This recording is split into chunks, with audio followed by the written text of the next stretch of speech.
Assalamualaikum warahmatullahi wabarakatuh. Perkenalkan, nama saya Dava Sapta Wahyudi dengan NPM 11122311042. Di sini saya akan membahas laporan keberlanjutan dari PT Semen Indonesia untuk memenuhi ulangan akhir semester dari mata kuliah akuntansi sosial dan lingkungan.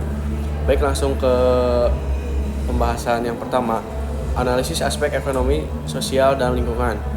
Poin pertama, aspek ekonomi. PT Semen Indonesia merupakan perusahaan BUMN yang bergerak di industri semen dan bahan bangunan. Perusahaan ini memiliki peran penting dalam mendukung pembangunan infrastruktur nasional.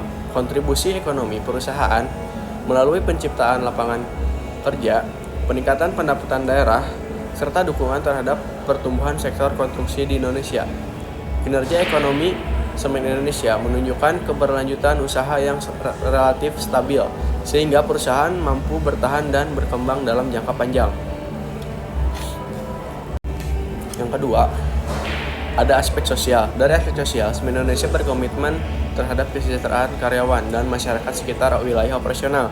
Perusahaan menerapkan standar keselamatan dan kesejahteraan kerja atau K3, serta menjalankan berbagai program tanggung jawab sosial UMKM atau CSR, seperti pendidikan, kesehatan, dan pemberdayaan UMKM. Meski demikian, perusahaan juga dapat menghadapi tantangan sosial berupa potensi konflik dengan masyarakat terkait aktivitas pertambangan dan operasional pabrik.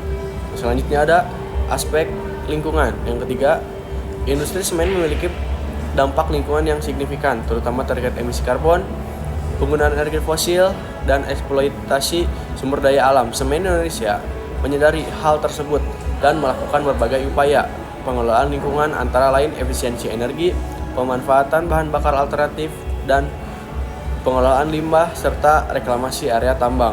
Namun, gas rumah kaca tetap menjadi tantangan utama yang memerlukan perbaikan berkelanjutan. Selanjutnya ada penilaian terhadap safe and just space for humanity. Secara umum, PT Semen Indonesia telah berkontribusi dalam pembangunan ekonomi dan sosial. Akan tetapi, dari sisi lingkungan, perusahaan masih perlu meningkatkan pengurangan emisi dan perlindungan ekosistem agar aktivitas operasionalnya tidak melampaui batas ekologis. Selanjutnya ada soal kedua atau jawaban kedua, analisis penerapan model bisnis berkelanjutan. PT Semen Indonesia dapat dikatakan telah menerapkan model bisnis berkelanjutan, khususnya melalui integrasi prinsip keberlanjutan dalam strategi perusahaan. Model yang diterapkan mendekati sustainable production dan circular economy, seperti pemanfaatan limbah sebagai bahan bakar alternatif dan inovasi produk semen ramah lingkungan. Meskipun demikian, penerapan model bisnis ini atau penerapan model bisnis berkelanjutan masih menghadapi kendala biaya tinggi dan ketergantungan pada energi fosil. Oke, selanjutnya ada yang ketiga, alasan perusahaan terlibat dalam isu keberlanjutan. Keterlibatan PT Semen Indonesia dalam isu keberlanjutan penting karena yang pertama, aktivitas bisnis perusahaan berdampak langsung terhadap lingkungan dan masyarakat. Yang kedua, keberlanjutan menjadi faktor penting dalam menjaga kelangsungan usaha jangka panjang. Yang ketiga, tuntutan regulasi dan ekspektasi pemangku kepentingan semakin meningkat. Yang keempat, ada risiko sosial dan lingkungan dapat memengaruhi reputasi dan kinerja perusahaan. Oleh karena itu, isu keberlanjutan harus menjadi bagian dari strategis bisnis perusahaan. Selanjutnya, yang keempat, contoh kegiatan bisnis untuk memperbaiki kerusakan lingkungan. Beberapa kegiatan yang dapat dilakukan oleh PT Semen Indonesia antara lain penggunaan bahan bakar alternatif dan energi terbarukan.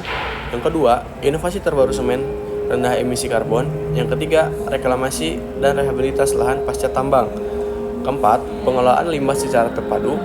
Yang kelima, efisiensi penggunaan air dan energi di seluruh unit operasional. Selanjutnya ada soal kelima, pihak lain yang harus berpartisipasi dalam isu keberlanjutan. Selain perusahaan, pihak-pihak lain yang perlu terlibat dalam isu keberlanjutan meliputi yang pertama, ada pemerintah sebagai regulator dan pengawas. Yang kedua, ada masyarakat sekitar wilayah operasional. Yang ketiga, konsumen dan pelaku industri konstruksi. Yang keempat, ada lembaga pendidikan non-akademisi. Dan yang terakhir, ada organisasi non-pemerintah dan komunitas lingkungan. Kolaborasi antara pemangku kepentingan menjadi kunci dalam mewujudkan pembangunan keberlanjutan. Yang selanjutnya ada kesimpulan dari seluruh yang tadi saya bahas. PT Semen Indonesia Persero Tbk telah menunjukkan komitmen terhadap aspek ekonomi, sosial, dan lingkungan. Perusahaan telah menerapkan berbagai praktik keberlanjutan meskipun menghadapi tantangan besar terutama pengurangan emisi karbon. Dengan peningkatan inovasi kolaborasi dan pengolahan lingkungan yang lebih baik, Semen Indonesia berpotensi berkontribusi lebih optimal dan menciptakan pembangunan yang berkelanjutan. Mungkin sekian pembahasan dari laporan keberlanjutan dari PT Semen Indonesia. Terima kasih. Wassalamualaikum warahmatullahi wabarakatuh.